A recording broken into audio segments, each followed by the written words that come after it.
ఈ సంవత్సరం మనం చూసుకుంటే 2025 ఐపీఓ మార్కెట్స్‌కి one of the best year అని చెప్పుకోవచ్చు. ఎందుకంటే ఇప్పటి వరకైతే ఆల్రెడీ సెప్టెంబర్‌లో ఉన్నాము, చివరిలో ఉన్నాము. ఆల్రెడీ ఈ సంవత్సరం 2025లో ఇండియన్ మార్కెట్స్ ఐపీఓ ద్వారా రైజ్ చేసిన అమౌంట్ పరంగా చూసుకుంటే ఇది సెకండ్ బిగ్గెస్ట్ ఇయర్. ఈ లెక్కను చూసుకుంటే ఇంకొక 3 నెలలుంది మనకి. ఈ 3 నెలల్లో రికార్డ్ ఇయర్ అయినా సర్ప్రైజ్ అవ్వాల్సిన అవసరం లేదు.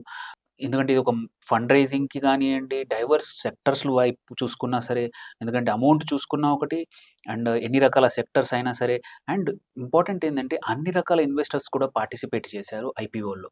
ఇదంతా కూడా ఏ సైడ్ లైన్స్ ఏంటంటే మార్కెట్స్ లాస్ట్ 1 ఇయర్ నుంచి మంచి రిటర్న్స్ కూడా ఇవ్వలేదు.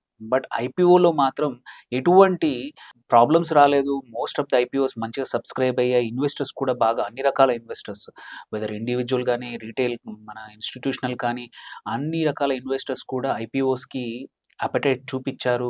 అండ్ సబ్స్క్రైబ్ చేశారు. చాలా ఐపీఓస్ కూడా బాగా ప్రీమియంతో కొంచెం కొన్ని మంచి ప్రీమియంతో లిస్ట్ అయ్యాయి. కొన్ని ఇంకా అబోవ్ లిస్టింగ్ ప్రైస్‌తో కూడా ట్రేడ్ అవుతా ఉన్నాయి.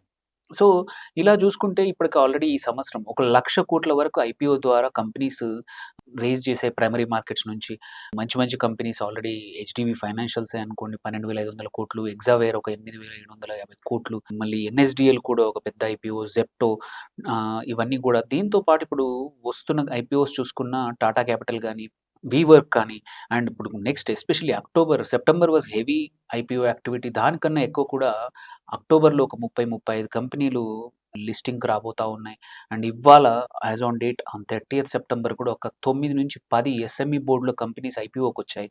సో, ఇంత ఫ్రెంజీడ్ యాక్టివిటీ అనేది బోత్ మెయిన్ బోర్డ్‌లో గానియండి, ఎస్ఎంఈ బోర్డ్‌లో కూడా ఐపీఓస్ చాలా కంపెనీస్ వస్తా ఉన్నాయి. అండ్ ఇందులో అన్నిట్లలో కూడా ఐటీ సెక్టర్‌లో వచ్చిన ఐపీఓస్ మాత్రం మంచి రిటర్న్స్ ఇచ్చాయి. 43% ఇది లిస్టింగ్ ప్రైస్‌లో చూసుకుంటే.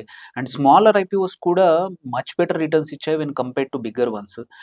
సో, మనం చూసుకుంటే మార్కెట్ సెంటిమెంట్ చూసుకుంటే ఇన్వెస్టర్స్ అన్ని రకాలుగా ఇన్వెస్టర్లు చేశారు. మ్యూచువల్ ఫండ్స్ గాని, ఫారిన్ ఇన్వెస్టర్స్ కూడా ఈ ఐపీఓస్‌కి ఈ సంవత్సరం మంచిగా రెస్పాండ్ చేశారు.